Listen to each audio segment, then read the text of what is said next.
नमस्कार, मैं जितेंद्र चतुर्वेदी। ममता सरकार को सुप्रीम कोर्ट से बड़ा भारी झटका लगा है। कोर्ट में सरकार की एक भी दलील काम नहीं आई और हाई कोर्ट के फैसले को चुनौती देने वाली पश्चिम बंगाल सरकार की याचिका खारिज कर दी गई। अब यह स्वाभाविक सवाल उठता है कि कोलकाता हाई कोर्ट ने ऐसा कौन सा आदेश दे दिया था जो ममता बनर्जी सरकार को नागवार गुजरा और जिसके कारण पश्चिम बंगाल सरकार ने सुप्रीम कोर्ट का रुख किया। और फिर सुप्रीम कोर्ट में क्या हुआ जिसके कारण सुप्रीम कोर्ट को यह लगा कि नहीं, जो कोलकाता हाई कोर्ट का फैसला है वो ठीक है। तो इन दोनों ही मसलों पर हम लोग चर्चा करेंगे, लेकिन पहले हाई कोर्ट के उस आदेश की बात करते हैं जिस आदेश ने ममता सरकार की नींद उड़ा दी है। और नींद उड़ी इसी वजह से उन लोगों ने सुप्रीम कोर्ट का रुख किया, लेकिन सुप्रीम कोर्ट में भी कुछ हासिल हुआ नहीं। तब यह प्रश्न उठता है कि आखिर में कोलकाता हाई कोर्ट ने ऐसा कह क्या दिया था। देखिए, यह मामला जो है ये असल में यहाँ पीआईएल पड़ती है शुभेंदु अधिकारी की, जो भाजपा के नेता है। और ये जो याचिका है ये उस मामले से जुड़ी हुई है जो रामनवमी के जुलूस के दरमियान हिंसा होती है। उस हिंसा में जिस तरह से हथियार का प्रयोग होता है और विस्फोटक का प्रयोग होता है, उसको देखते हुए ये मांग की जाती है कोलकाता हाई कोर्ट से कि इस पूरे मामले की यहाँ पर एनआईए जांच होनी चाहिए। और कोलकाता हाई कोर्ट इस बात को मानता है। वो अपने ऑब्जर्वेशन में कहता है कि अप्रैल 2021 से मार्च 2023 तक तकरीबन 1 दर्जन ऐसी घटनाएं हैं जो हुई हैं और जिसमें हथियार और आर्म्स, एम्यूनेशन और विस्फोटक का इस्तेमाल हुआ है।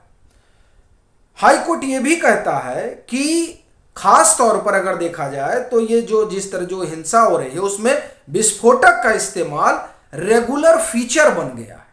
और इस आधार पर हाई कोर्ट ये कहता है कि नहीं, ठीक है, इन मामलों की एनआईए जांच होनी चाहिए। अब एनआईए जांच होने का मतलब सीधा है कि सेंटर का इन्वॉल्वमेंट हो जाएगा।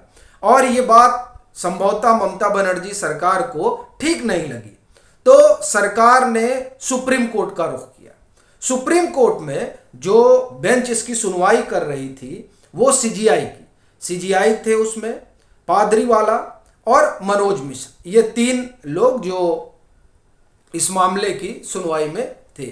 उन्होंने जो फैसला दिया उस फैसले में जो हाई कोर्ट का आदेश था उसे सही माना और इनकी याचिका खारिज कर दी। लेकिन बड़ी चीज यह है कि कोलकाता हाई कोर्ट ने जो कहा और उसके बाद सुप्रीम कोर्ट में जो पश्चिम बंगाल सरकार ने या कहिए ममता सरकार ने जो अपना पक्ष रखा वो बड़ा दिलचस्प है।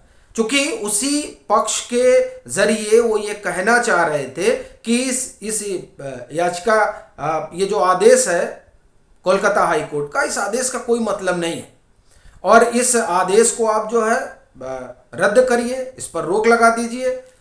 या ना ये जांच वगैरह से कोई सरोकार नहीं है, उससे कुछ होना जाना नहीं है। अब कहते क्या है आप सुनिए। इसमें कहा जाता है कि देखिए 6 घटनाएं हुई हैं, 6 एफआईआर हुआ है और ये जो 6 एफआईआर है ये 6 घटनाएं हैं जो अलग अलग तारीख और अलग अलग जगहों पर हुई है। तो इसको इस तरह से क्लब करना कुछ ठीक नहीं है। फिर आगे क्या कहा गया? आगे ये कहा गया कि ये जो जब आप एनआईए की जांच का आदेश दे देते हैं तो इससे जो पुलिस है उसका मॉरल बड़ा डाउन हो जाता है, एक। और दूसरा, फिर इससे साख पे सवाल उठता है राज्य पुलिस की कि राज्य पुलिस इस काबिल ही नहीं है कि वो इस तरह के मामलों की जांच पड़ताल कर सके, इसलिए ये जांच जो है एनआईए को दे दी गई। तो ये ठीक नहीं है। फिर वो कहते हैं कि देखिए ये लोग कह रहे हैं कि विस्फोटक वगैरह का प्रयोग हुआ, तो इस तरह की बात नहीं है। जो घायल हैं, जिन घायलों की जो रिपोर्ट आई है उस रिपोर्ट से इस तरह की बात तो नहीं निकल कर आती कि वहां कोई विस्फोटक का प्रयोग किया गया है। फिर यह भी तर्क दिया जाता है कि जो घायल हैं उसमें ज्यादातर सुरक्षा मतलब पुलिस के लोग हैं। और आगे ये कहते हैं कि देखिए एक जो रूट तय हुआ था उस रूट के लिहाज से तो जो ऑर्गेनाइजर थे जुलूस के वो लोग तो गए नहीं, इन लोगों ने दूसरा रूट पकड़ लिया।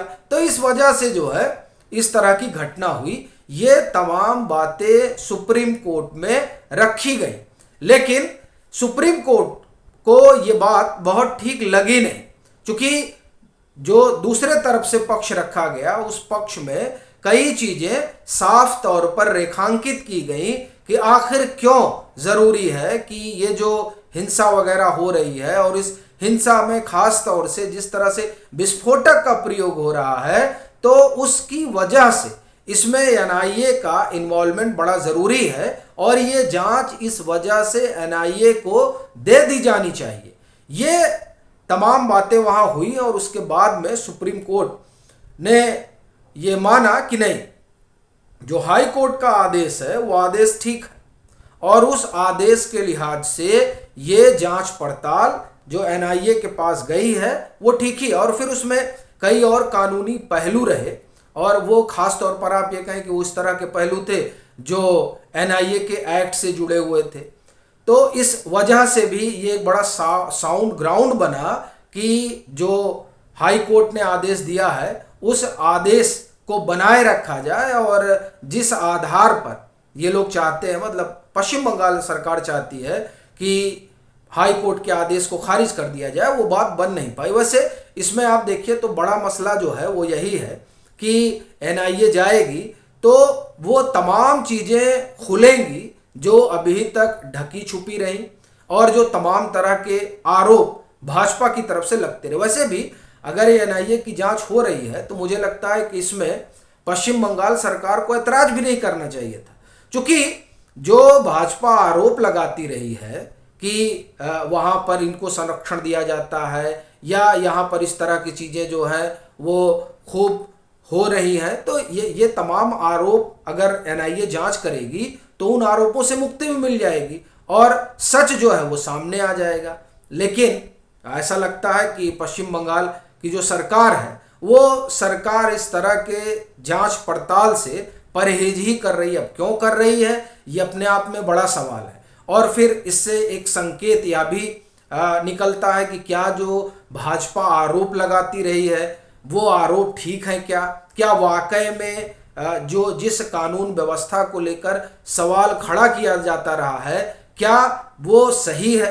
इस तरह के तमाम सवाल जो हैं वो उठ रहे हैं, और ख़ास तौर से उसके उठने की बड़ी वजह यही है कि ये जो एनआईए की जांच है उस एनआईए की जांच पर सवालिया निशान खड़ा करना कि नहीं ये ठीक नहीं है, हम लोग खुद ही कर लेंगे, और फिर उसके लिए सुप्रीम कोर्ट तक का दरवाज़ा खटखटाना, ये स्वाभाविक संदेह पैदा करता है। लेकिन फिर उसमें एक मसला ये भी निकल कर आता है कि पश्चिम बंगाल की जो सरकार है वो सेंटर को बड़े संदेह की नज़र से देखती है, और आप भी इस बात से परिचित होंगे कि दरअसल यही वजह है कि चाहे विधानसभा चुनाव के बाद पश्चिम बंगाल में हुई हिंसा रही हो या फिर पंचायत चुनाव के बाद पश्चिम बंगाल में हुई हिंसा रही हो, उसको लेकर आप कहें कि कोई कठोर निर्णय केंद्र सरकार की तरफ से नहीं लिया गया, और उसकी बड़ी वजह मुझे लगता है यही रही होगी कि एक तो जो अविश्वास का भाव है राज्य की सरकार में, और दूसरा राजनीतिक मसला है, क्योंकि इस तरह की अगर कोई कार्रवाई केंद्र सरकार करे तो फिर कहा जाएगा कि साहब ये तो तानाशाह हो गए, तो इस तरह के भी आरोप लगते। बहरहाल अब ये देखने वाली बात रहेगी कि जब एनआईए जांच पड़ताल करेगी तो उस जांच पड़ताल में क्या कुछ निकल कर आता है। अभी के लिए फिलहाल इतना ही। अगर आप मतांतर से नहीं जुड़े हैं तो जुड़ें, वीडियो को लाइक करें और खूब शेयर करें।